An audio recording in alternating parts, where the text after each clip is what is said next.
पाल कसले दियो हजुर ब्रिटिसको ब्रिटिसको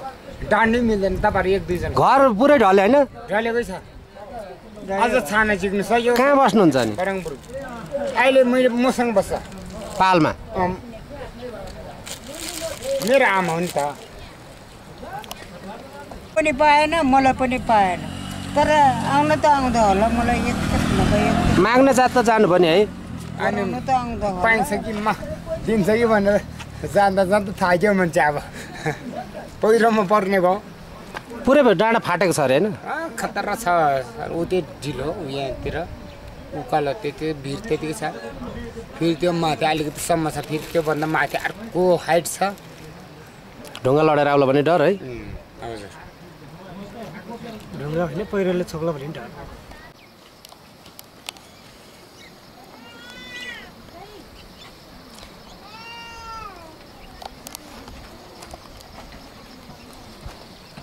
नाम के भन्नुभएको थियो मैले त बिर्सेँ कसको चाहिँ मेरो जेलजे शेर्पा अनि ऊ बुढी आमा डोरङ घरको पनि अनि के मान्छे पुरिएको थियो र तपाईँ बचाउन जाँदा चोट लागेको भित्र थियो नि नानीहरू अनि जिग्नु गयो नि उनीहरूले यसरी काख्नु पऱ्यो आफूले त भेट्टाइहाल्यो अनि त्यहाँबाट नि नेल रगत बच्यो भयो झिकाटी छोड्यो मैले त बचायो अनि पुलिस भन्छ त्योभन्दा खतरा मैले जोगाएँ गरै माथि छ नि आज पनि त्यति साना सानाले यो अब त बच्ने आएर बचोस् न त जिहल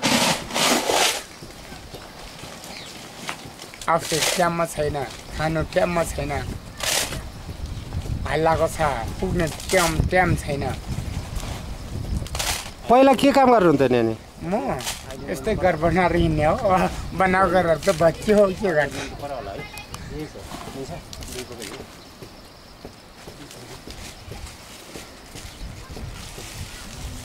अनि यति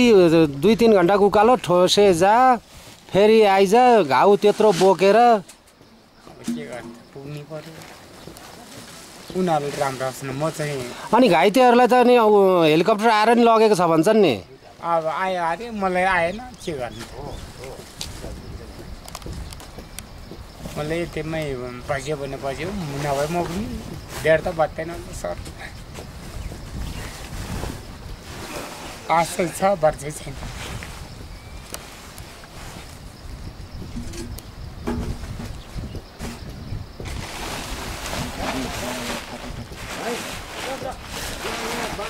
बस्नु पस्दाखेरि तपाईँको औषधि सिधै है मिलाएर बाँध है काल्चा गर्न जति पनि गर्छ अनि औषधि चाहिँ अलिअलि दियो हल्का सुक्ने खाने भनेको छ मलाई पनि फेरि अर्को पनि हल्का जान्छ नि सर म ढाँट्दैन अनि त्यसले कहाँ गर्ने अर्कोले के गर्छ सबै सुगरमा यो कतिजनाको परिवार तपाईँको हाम्रो परिवार भनौँ भने मेरो 3टा छोरा छ एउटा यहाँ घरमा छोरेको छ 2टा त विदेशमा छ तर हुन त विदेशै हो एउटा इन्डिया हो एउटा विदेशै हो म त्यही नजिकको नाताले चाहिँ म बोल्छु फेरि सबै 2टा चाहिँ बाहिर छ अहिले चाहिँ एउटा चाहिँ मेरो काखमै छ अनि यस्तो बेला त्यहाँ गएर भन्नु भएन ठोसेमा उपचारको लागि अन्त पठाइदिए यताउता भनेर अहिले त सरकारले जहाँ उपचार गरे नि निःशुल्क गर्ने भनेको छ ए पैसा लिएछ मलाई ठोसेमा नि पैसा लियो अवस्था नपुग्दाखेरि मैले त पैसा लिएर लपै हिजो गयो हिजोको औषधि लिएन आज चाहिँ गएन माथि पुगेन औषधि सकेछ त्यहाँ पनि किन कति जबरजस्ती गर्नु बरु म यतिकै बस बरु मन तयार छ तपाईँ अन्त बच्यो भने यतिको इमर्जेन्सीमा चाहिँ मलाई आश छैन बरु अरू बचोस् मलाई खाँचो छ खाँचो छैन भने त कस्तो भनेको अरू बजोस् होइन आफूबाट म मर्न चाहन्छु भनेर त्यही प्रश्न तपाईँको त्यो भन्नु न